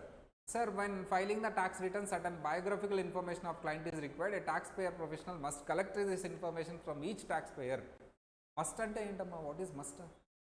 కంపల్సరీ, నువ్వు కంపల్సరీ చేయాల్సింది, ఆప్షనల్ ఏం కాదు. Prepare the tax returns. ఏంటి నీ లీగల్ నేమ్ ఏంటి, చింటూ బంటి కాకుండా what is your legal name. So date of birth ఏంటి, నేమ్, డేట్ ఆఫ్ బర్త్ ఎందుకు, పేరు okay, name, date of birth ఆ, అంటే ఇండియాలో సీనియర్ సిటిజన్లే, యూఎస్లో లింక్ చేస్తాను. యూఎస్లో ఏంటంటే కొంత ఏజ్ తర్వాత మీకు క్రెడిట్స్ వస్తాయి, ట్యాక్స్ క్రెడిట్స్ అంటారు, వాటి కోసం పర్సంటేజ్, దానికోసం. అట్ ది సేమ్ టైం మీకు స్లాబ్ రేట్స్ ఉంటాయి, దానికోసం. Date of birth is very important. Manual చేసేసి ఎందుకు? పెళ్ళి అయితే ఏంటి, అవ్వకపోతే ఏంటి? ఇండియాలో అయితే ఏం లేవండి, పెళ్ళి అయిన వాళ్ళకి ఎక్కువ డిడక్షన్స్, పెళ్ళి కాని వాళ్ళకి ఏం లేవు, ఇట్లాంటిది ఏం లేదు.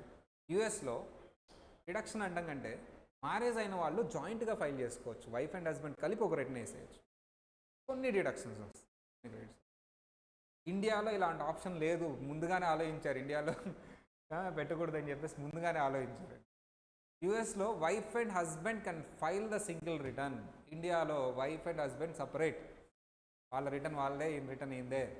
అది కానీ కలిపేయాలంటే ఆ రిటర్న్ అవ్వదండి. సో అది ఇద్దరు కూర్చుంటే అవ్వదు. సో రెసిడెన్షియల్ స్టేటస్ ఎక్కడ ఉంటారు మరి మీరు? సిటిజన్షిప్, మీరు ఏ కంట్రీ వాళ్ళు, అవసరం కదా రిటర్న్ వేయాలంటే. ఈ కంట్రీ వాళ్ళకే కొన్ని క్రెడిట్స్ ఇస్తా, నువ్వు పక్క కంట్రీ వాళ్ళైతే అసలు ఇవ్వను, డిడక్షన్స్ ఇవ్వను, క్రెడిట్స్ ఇవ్వను, ట్యాక్స్ రేట్ ఎక్కువ వేస్తా. Next one, dependent information. మీ మీద ఎవరైనా ఆధారపడి ఉన్నారా? హ్యాండిక్యాప్డ్ పిల్లలు కానీ, హ్యాండిక్యాప్డ్ వాళ్ళు కానీ, మీ పేరెంట్స్ కానీ మీ మీద ఆధారపడి ఉంటే మీరు మంచి పని చేస్తున్నారు, మీకు క్రెడిట్స్ ఇస్తా, డిడక్షన్స్ ఇస్తా. మీ ఖర్చే కాదు కదా, వాళ్ళ ఖర్చు ఉంటుంది కదా, మీకు డిడక్షన్స్ ఇవ్వాలి. Photo ID and address. ఇక్కడైతే ఆధార్ కార్డు, మన అక్కడ ఏంటమ్మా లైసెన్సులు కానీ, లేకపోతే పాస్పోర్ట్ మెయిన్లీ మన ఇండియాలోనే పాస్పోర్ట్ అనేది ఎక్కువ ఫాలో అవ్వరు. బట్ నాకు తెలిసి ఇండియా ఇస్ ఫార్ బెటర్ అండి, నిజం చెప్తున్నారు. ఇంత పాపులేషన్లో ఆధార్ కార్డు అనేది బెస్ట్ ఐడియా అసలు. ఆధార్ కార్డు అనే ఒకటి, ఓటీపీ ఒకటి, ఆధార్ ఫోన్ లింక్ చేసి, ఫస్ట్లో నేను ఆధార్ తీసుకున్నా అది మిస్యూజ్ అవుతుంది అన్నా కానీ దాన్ని ఫోన్కి లింక్ చేసి ఓటీపీ అన్నారు చూడు, best idea.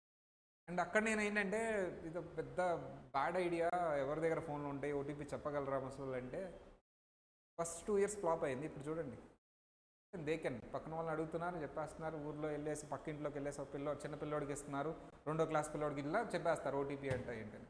And second thing I identified as online payment. మీరు అందరూ అదే వాడుతున్నా, నేను అదే వాడుతున్నాను. అటర్ ఫ్లాప్ షో అయ్యిద్ది అనుకున్నాను నేను. ఇప్పుడు జాంకాయలు బండోడు పెట్టాడు, ఇక్కడ చిన్న బుట్ట పెట్టుకుని రోడ్డు మీద పెట్టేవాడి దగ్గర కూడా ఉంది.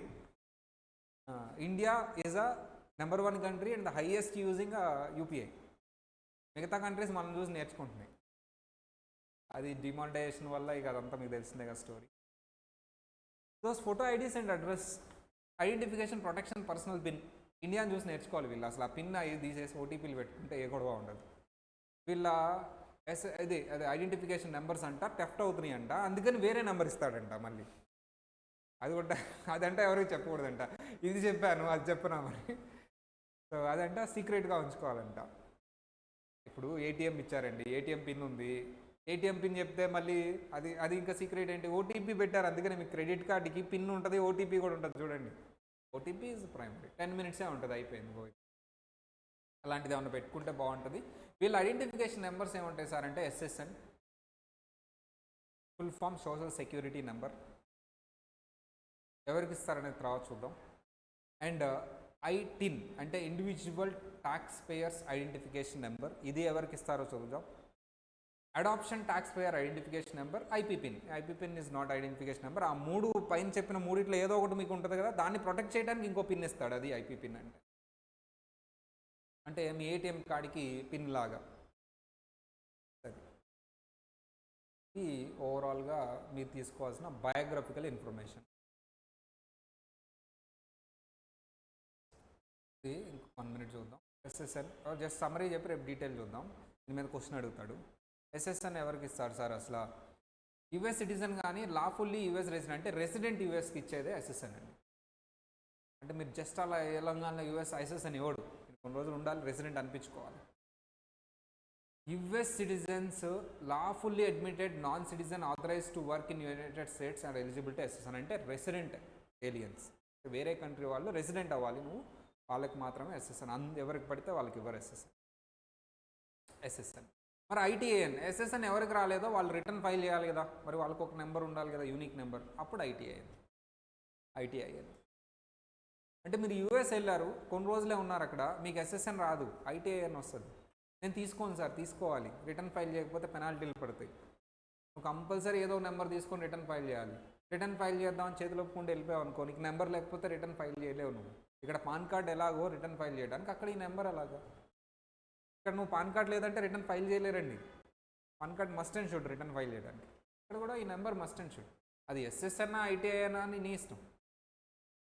సార్ మరి taxpayer can obtain SSN must apply for, ఎవరైతే చేయలేకపోతున్నారో వాళ్ళు ఐటీఐ అప్లై చేయాలి కంపల్సరీ. అది ఎలా చేయాలి ఏంటి అని ఒక ప్రాసెస్ రాసాం, తర్వాత కూడా చెప్తాం. ఎవరు చేస్తారు? Non resident aliens. Resident aliens ఎందుకు చేయడంటే వాళ్ళకి ఎస్ఎస్ఎన్ వస్తుందిగా. With US tax liability generally ITI and although not always. Very important అమ్మ, సెంటెన్సెస్ చాలా, లాంగ్వేజ్ ఇస్ వెరీ ఇంపార్టెంట్. ఇది మళ్ళీ చదువుతానండి. Non resident aliens with US tax liability generally have ITINs. నేను రెసిడెంట్ కాదు, నాన్ రెసిడెంట్. రెసిడెంట్ అయితే మీకు ఏమొస్తుంది? ఎస్ఎస్ఎన్.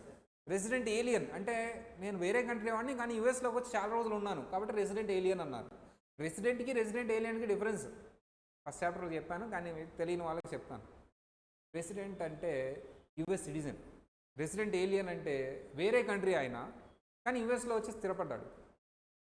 అందుకని రెసిడెంట్ అనుకుంటే రెసిడెంట్ ఏలియన్ అన్నాను. ఏలియన్ అంటే ఏంటి? వేరే కంట్రీ అయినా మీనింగ్, వాళ్ళ మీనింగ్. కానీ ఇక్కడ రెసిడెంట్ అన్నానా, రెసిడెంట్ ఏలియన్ అన్నా, నాన్ రెసిడెంట్ ఏలియన్ అన్నానా? Non resident alien. Because resident and resident alien have SSN. వీళ్ళకి ఎస్ఎస్ఎన్ ఇవ్వడు కాబట్టి కంపల్సరీ ఐటీఐని తీసుకోవాలి. ఇక్కడ కామా తర్వాత ఉన్న word very very important. Although not always అంటే కంపల్సరీ ఐటీఐ నాన్ రెసిడెంట్ ఏలియన్స్కే ఇస్తారు అని కాదు, అప్పుడప్పుడు రెసిడెంట్ కూడా ఐటీఐకి అప్లై చేసే సిచ్యువేషన్స్ ఉంటాయి. Very rare. అంటే నువ్వు ఐటీఐ అని అనగానే నాన్ రెసిడెంట్ అని సర్టిఫై చేసేయొద్దు, రెసిడెంట్ కూడా అవ్వచ్చు అప్పుడప్పుడు. అదేంటి సార్ రెసిడెంట్కి ఎస్ఎస్ఎన్ వస్తుంది కదా? రాదు అప్పుడప్పుడు. ఎప్పుడు రాదు? ఒక ఎగ్జాంపుల్ చెప్పు. మీరు యుఎస్ రెసిడెంట్ కానీ మీరు అవుట్ సైడ్ యుఎస్ వాళ్ళని మ్యారేజ్ చేసుకున్నారు. మీరు యుఎస్ రెసిడెంట్, ఎస్ఎస్ఎన్ ఉంది, కానీ మీరు మ్యారేజ్ చేసుకున్న వాళ్ళు నాన్ రెసిడెంట్. ఇప్పుడు ఇద్దరు కలిసి జాయింట్ రిటర్న్ వేయాలనుకుంటున్నారు. ఎస్ఎస్ఎన్ ఇస్తారా? ఎవరా? నో. ఎందుకంటే మీరు రెసిడెంటే, మీ వైఫ్ నాన్ రెసిడెంట్ కదా, మీరు ఐటీఐకి అప్లై చేయాలి. ఎస్ఎస్ఎన్ పనికిరాదు. అంటే ఇప్పుడు ఐటీఐని అప్లై చేసింది ఎవరు? రెసిడెంటా నాన్ రెసిడెంటా? రెసిడెంటే. సో అంటే అప్పుడప్పుడు ఐటీఐని రెసిడెంట్కి కూడా ఇస్తాము. ఇలాంటి సిచ్యువేషన్స్. ఎలాంటి situations? Mister R US citizen having SSN married to foreign spouse. ఆయనకి ఎస్ఎస్ఎన్ ఉంది, foreign spouse, they both joint file చేస్తున్నారు కాబట్టి you have to obtain for ITIN. నువ్వు రెసిడెంట్ అయినా సరే ఐటీఐఎన్ తీసుకోవాలి. Reason your wife is not resident. Separate అయితే అవసరం లేదు, వాళ్ళిద్దరు సపరేట్గా అవసరం లేదు, జాయింట్ అయితేనే తీసుకో. సపరేట్ చేసేటప్పుడు వాళ్ళ అయింది ఈమె అప్లై చేసుకునేది ఐటీఐ, ఈయన ఎస్ఎస్ఎన్ వాడుకోవచ్చు. People who do not have lawful status in United State may obtain ITIN for reporting. అంతే కదమ్మా, రిపోర్టింగ్ పర్పస్. ఇది సింపుల్గా కనిపించవచ్చు కానీ చాలా థింగ్. ఇండియాకి వచ్చారమ్మా ఫారెన్ అతను, ఆధార్ కార్డు ఇస్తామా? ఇవ్వమ్మా? ఇవ్వం. ఇండియాలో పుట్టిన వాళ్ళకి ఆధార్ కార్డు ఇస్తాం, ఫారెన్ వాళ్ళు వచ్చినా ఇవ్వం ఆధార్ కార్డు. ఆధార్ కార్డు ఇచ్చేదే లేదు అసలు. పాన్ కార్డు ఇస్తామా? ఇస్తాం. ఎందుకు సార్? ట్యాక్స్ కట్టాలి కదా. పాన్ కార్డు ఎవరికైనా ఇస్తాం. గ్రహాంతర వాసి వచ్చినా సరే పాన్ కార్డు ఇస్తాం, ఆధార్ కార్డు ఇవ్వం. కానీ ఎందుకు పాన్ కార్డు ఎందుకు ఇవ్వాలి? ట్యాక్స్ కడతారు కదా. ఎవరికైనా ఇస్తాం పాన్ కార్డు. నువ్వు ఏ కంట్రీ, నాకు వద్దు అసలు ఏ కంట్రీ చెప్పొద్దు, నువ్వు పాన్ కార్డు తీసుకోవాలి. ఫస్ట్ పాన్ కార్డు తీసుకుని ట్యాక్స్ కట్టు, తర్వాత మాట్లాడు. అంటే వాళ్ళు ఆధార్ కార్డు ఇస్తున్నారా, పాన్ కార్డు ఇస్తున్నారా? Pan card. ఒక ఆస్ట్రేలియా అతను వచ్చాడు, అతనికి పాన్ కార్డు ఇచ్చారు, రిటర్న్ వేశాడు. ఇప్పుడు ఇతను ఏంటి? ఓటర్ ఐడికి అప్లై చేస్తున్నాడు. ఎలిజిబులా నాట్ ఎలిజిబులా? అదేంటి, నాకు కార్డు ఉంది కదా, ఇండియన్ గవర్నమెంట్ ఇచ్చిన పాన్ కార్డు ఉంది కదా. Sir that is only for tax purpose, only for tax purpose. ఇక్కడ కూడా అంతే. Sir people who do not have lawful status in United State may obtain ITIN for tax reporting purpose only, not for legal status. నేను ట్యాక్స్ కడుతున్నాను, ఇక్కడే ఉంటున్నాను, నేను మీ గవర్నమెంట్కి చాలా ట్యాక్స్ కట్టాను, నన్ను ఎలా పంపించేస్తారు మీరు ఫ్లైట్ ఎక్కి? ట్రంప్ ఉంటాడమ్మా, క్యూలో నుంచోబెట్టి ఫ్లైట్ ఎక్కించి పంపించేస్తున్నారు. చూసా వీడియో? ఇండియా వాళ్ళని అవతల క్యూలో నుంచోబెట్టి నువ్వు ట్యాక్స్ కట్టు, ఏదైనా కట్టు, నువ్వు లాఫుల్ కాదు, నీ ఐటీఐఎన్ నెంబర్ చూపించి ఏదైనా చూపించు, ఫ్లైట్ ఎక్కించి పంపించేస్తున్నాడు. ఫ్లైట్ టికెట్ డబ్బులు లేవు, ఏం పర్లేదు ఎక్కించేసి. అది ఇట్లా. And issues of ITIN do not affect individual immigration status. అంతే, నువ్వు ఐటీఐఎన్ ఉన్నంత మాత్రం నేను ఇక్కడే ఉంటాను, నేను లాఫుల్, మీరే ఇచ్చారు కదా, చించి పక్కన వేసేసి ఫ్లైట్ ఎక్కిచ్చేస్తాడు, అయిపోయింది. Then give taxpayers right to work United States. లేదు, మన స్టూడెంట్స్ అందరూ ఫోన్ చేస్తున్నారు, యూఎస్ కాదు లండన్, ఇప్పటికి ముగ్గురు. నెక్స్ట్ ఇయర్ అయిపోతుంది వాళ్ళకి 4 ఇయర్సే ఇచ్చారు వీసా. అయిపోయింది సార్, ఎక్స్టెండ్ చేయట్లేదు, వాళ్ళకే లేవు. యూఎస్ కంటే దారుణంగా ఉంది యూకే. లేదు ఇక వాళ్ళు ఎక్స్టెండ్ చేయట్లా, అయిపోయింది. చక్కగా వాళ్ళు పని చేసుకుంటున్నారు, పౌండ్స్ వస్తున్నాయి, డాలర్స్ కూడా కాదు, ఎక్కువ డబ్బులు కదా మా ఇండియన్ రూపీస్లో. రావాలని లేదు, కానీ వచ్చేయాలి. ఉంటే మాత్రం అరెస్ట్, జైలు. ఇక వస్తున్నాం సార్, ఇక చూడండి మీరు ఏదైనా. హరిచంద్ర వీళ్ళందరూ వచ్చేస్తున్నారు, 4 ఇయర్స్ బ్యాక్ వెళ్ళారు వాళ్ళు. ఇక అక్కడ సెటిల్ అయిపోతారు అనుకున్న టైంలో వాళ్ళు వీసాస్ ఎక్స్టెండ్ చేయట్లేదు. వస్తా ట్రై చేస్తున్నారు, దే ఆర్ ట్రైయింగ్, బట్ వాళ్ళు వచ్చేస్తారు. ఏసీసీఏ, సిఏ కాదు సరే. దట్స్ వై వాళ్ళు అక్కడ అన్ని నెంబర్లు ఉన్నాయి, ఐటీఎన్ ఉంది, but they have to come back.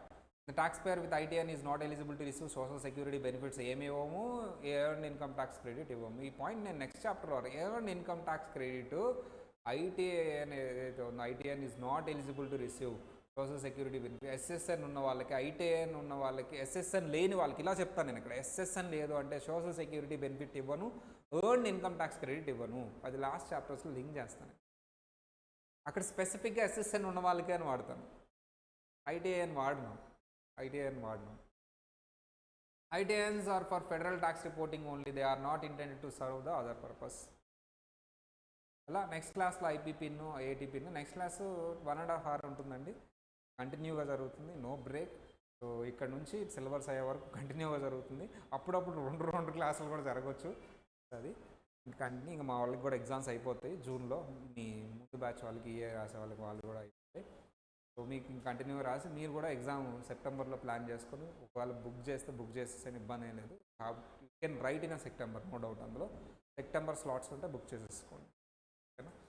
So ఇంకొక విషయం ఏంటంటే ప్రాక్టికల్ ట్రైనింగ్.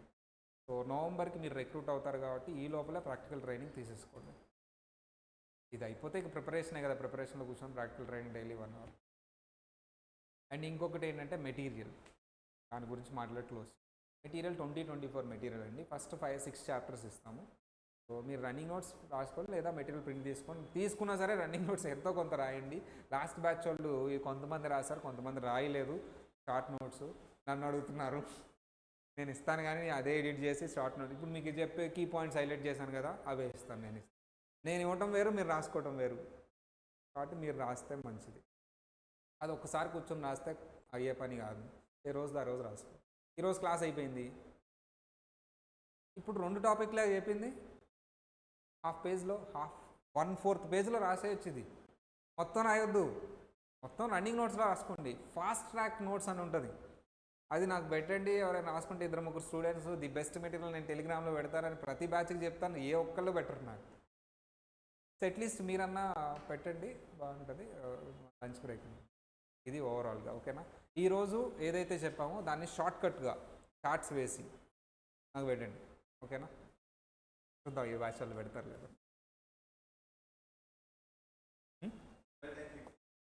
ఇదే ఇక 11 to 1. సాటర్డే ఒక్కటి మారిద్ది, ఎందుకంటే ఇక్కడ ఎగ్జామ్స్ జరుగుతాయి కదా సాటర్డే వీకెండ్. 11:30 to 1 ఫిక్స్ అనమాట, ఓకే కదా అందరికి. చక్కగా లంచ్ ముందు, మళ్ళీ లంచ్ తర్వాత పెట్టినా ఇబ్బందే, తిరిగి ఉంటుంది కాబట్టి లంచ్ ముందు ప్రాపర్ ఉంటుంది. అందరూ క్లాసుకి రావడానికి ట్రై చేయండి, ఆన్లైన్ వాళ్ళు కూడా క్లాస్కి టయానికి రావడానికి ట్రై చేయండి, క్లాస్కి రావడానికి ట్రై చేయండి. అందరూ ఫిజికల్గా రావడానికి ట్రై చేయండి మ్యాక్సిమం వీళ్ళున్న వాళ్ళంతా, ఓకేనా. హోంవర్క్ ఏ రోజు ఆ రోజు చేయండి. నేను ఇప్పుడు ఏవైతే సిటీ చెప్పానో అది యాక్సెస్ ఇప్పిస్తాను మీకు. మీ అందరూ క్లాస్ ప్లస్ వచ్చిందా అందరికీ? మే ఆర్ జూన్ క్లాస్ ప్లస్ అంటే మన target academy app batch access వచ్చిందా? ఆ బ్యాచ్ యాక్సెస్లో మీకు టెస్ట్ వస్తుంది ఈరోజు. ఫస్ట్ చాప్టర్ వస్తుంది, ట్రై చేయండి. సెకండ్ చాప్టర్ సిటీ వస్తుంది, సెకండ్ చాప్టర్ సిటీ వస్తుంది మీకు, ట్యాక్స్ పేయర్స్ డేటా అని చెప్పేసి. సో ఇది ఇంకా అవ్వలేదు కాబట్టి ఇది అయిపోయిన తర్వాత వస్తుంది. సిటీ వస్తుంది, పీటీ వస్తుంది, అవి ట్రై చేయండి, ఓకేనా. బై.